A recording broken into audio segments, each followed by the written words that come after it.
Arsène nous rejoint. Bonjour Arsène. Bonjour, Vous êtes en Côte d'Ivoire, à Agboville.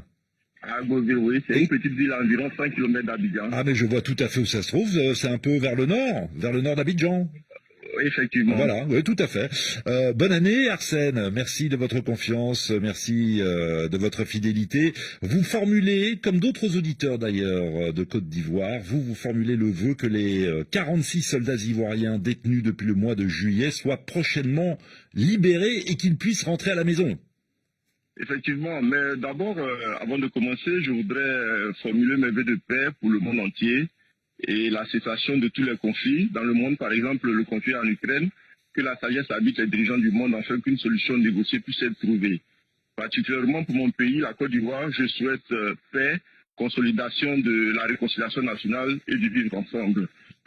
Au président Ouattara, je souhaite santé, longévité et continuité de son action qu'il mène pour le bien-être et la réconciliation de vie des Ivoiriens. Arsène, l'idée c'est de prendre, c'est de formuler un vœu, parce que sinon la liste est très longue, et si tous les auditeurs formulent chacun des dizaines de vœux, très peu auront le privilège de s'exprimer sur l'antenne de RFI. Est-ce que vous avez dit l'essentiel, ou est-ce que vous souhaitez réagir sur le sort des 46 soldats ivoiriens? 46 soldats, comme je l'ai dit, actuellement c'est quelque chose qui marque les Ivoiriens. Et notre vœu, les Ivoiriens, le plus cher, c'est que nos 46 soldats reviennent le plus tôt au pays. Je souhaite vraiment que la sagesse puisse habiter les dirigeants maliens et le président Goïta pour que, à la suite de cette condamnation lourde, très lourde, qui a affligé les Ivoiriens, nos soldats puissent revenir le plus tôt possible et retrouver leurs familles. Oui. Parce que cette libération va raffermir les relations séculaires qui existe toujours entre le peuple malien et le peuple ivoirien. Ces deux peuples frères, ce n'est pas bien que ces genres de choses-là puissent mettre l'animosité entre le peuple.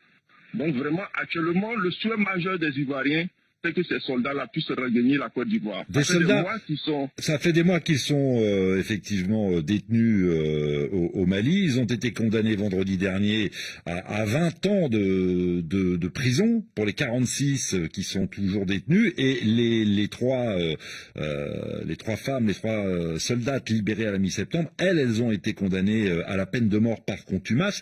On s'attendait à ce que le président de la transition du Mali, Assimi Goïta, fasse référence au sort des 46 soldats ivoiriens dans son discours à la nation samedi. Finalement, le sujet n'a pas du tout été évoqué. Ça a été une déception pour vous, Arsène, ou pas? Oui, une grande déception, mais en même temps, nous nous disons que le président Assimi Goïta semble être quelqu'un qui n'aime pas donner l'impression qu'on lui dicte sa conduite.